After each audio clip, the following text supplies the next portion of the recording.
Os voy a contar una historia. La historia de un empresario que creó una empresa de la nada. Y con ella muchos puestos de trabajo. La verdad es que no pagaba mucho, pero los trabajadores estaban más o menos contentos. Unos decían que era muy negrero, otros que si por él fuese se trabajaría a latigazos. Pero la verdad es que daba puestos de trabajo y pagaba religiosamente.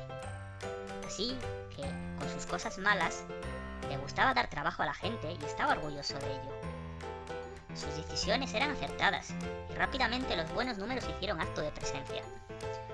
Décadas después, había ya unos 500 trabajadores. Dicho empresario se hizo rico. Esto no le parecía mal a nadie. Era por mérito propio, ¿no? Y aunque los sueldos no se incrementaban de la misma forma que su patrimonio, es cierto que había peores sitios donde trabajar. Pasó el tiempo y tuvo muchos hijos. Y poco a poco se hicieron mayores, y su padre los metió en la empresa en puestos de alta responsabilidad. Pero claro, ¿estaban preparados para tales cometidos? ¿Habían demostrado en otras empresas su valía? ¿Empezaron de cero y fueron ascendiendo por méritos propios? Pues la respuesta es que no.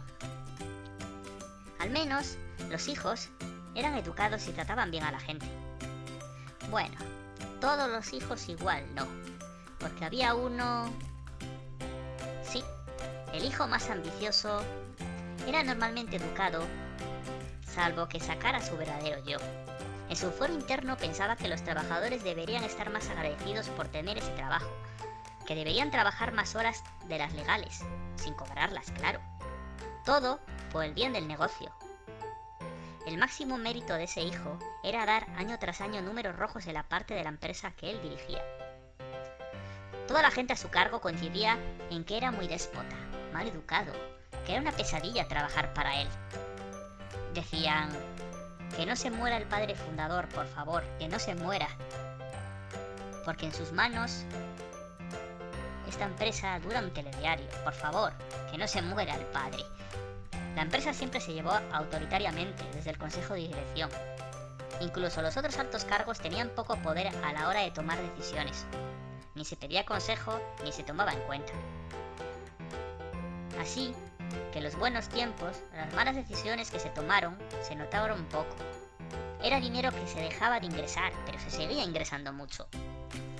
Pero llegó la crisis mundial. La crisis mundial agravada por la crisis del sector. Y comenzó el declive y los números rojos.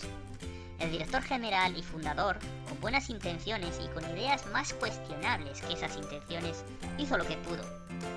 Pero las nóminas se pagaban religiosamente. Aunque tuviese que salir de vender algo, aunque tuviese que salir el dinero de su bolsillo, las nóminas se pagaban religiosamente. Sus hijos vieron que el dinero que el padre metiese en la empresa iba a ser dinero que se perdería y no heredarían. Su padre era ya demasiado mayor. Había que jubilarle. Y eso pasó. Pero ¿quién quedó al frente de la empresa? Pues sí, lo habéis adivinado.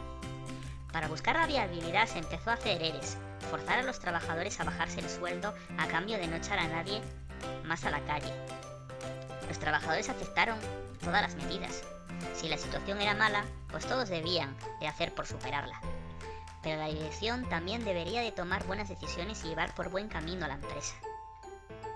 Pero las decisiones conocidas fueron reducir la plantilla en unas 200 personas, despidos, prejubilaciones, bajas incentivadas.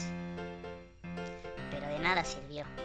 Se empezó a dejar de cobrar algunas pagas y a cobrar mal y tarde. También se dejó de pagar a proveedores, a los más grandes y a los más pequeños. Se contó a los trabajadores que la administración pública iba a ayudar, que un nuevo inversor iba a inyectar dinero para pagar los atrasos y poder seguir adelante. Pero se decían unas cosas y luego pasaban otras. Y los trabajadores pensaron: ¿y si los hijos desde un principio habían decidido vender la empresa? ¿Y si todo lo hecho hasta entonces era con este plan en mente? ¿De verdad no había dinero para continuar adelante? ¿No había otra forma que venderla? Unos decían que la familia tenía mucho capital fuera de la empresa, capital de los buenos tiempos, pero que los dueños no iban a recurrir a él nunca, aunque eso significase el cierre. Otros decían que la empresa había sacado inmuebles, tierras y capital a otra empresa que posteriormente habían separado del grupo, pero eran presuntos, no se sabía con seguridad. Cada vez que la gente sospechaba algo, pues se quedaba en una sospecha, no se sabía si era cierto. A día de hoy, la situación es que la empresa va camino del concurso de acreedores. Es un vehículo para saldar deudas, hacer quitas y liquidar a los trabajadores y las empresas que no se quieran o puedan vender. Pero los dueños pueden vender el trozo de la empresa que quieran. Pueden despedir a la gente, incluso pagando las indemnizaciones terceras partes. La situación va camino a que ellos terminarán manteniendo mucho de su capital. Quizá ganen dinero vendiendo o alquilando posteriormente inmuebles, aparte del dinero que ganen con la venta de la empresa. Un fondo de inversión o empresa externa comprará las migajas, dejando inicialmente a menos de un 10% de la plantilla original. Las pequeñas pymes que necesitan lo que les adeudan para sobrevivir y no quedar seguramente en la ruina, pues no verán un duro. ¿Os parece justo? ¿De quién crees que es la culpa? ¿Quién va a salir mejor parado de todo esto? ¿Con qué cara irías tú por la calle sabiéndote con mucho dinero? ¿Sabiéndote que te has librado de pagarle mucho dinero a gente que lo necesitaba para sobrevivir? Y todo ello legalmente, que no ético. A mí se me caería la cara de vergüenza porque en mi pueblo a esto se le llama de una forma. Vosotros, pensad lo que queráis.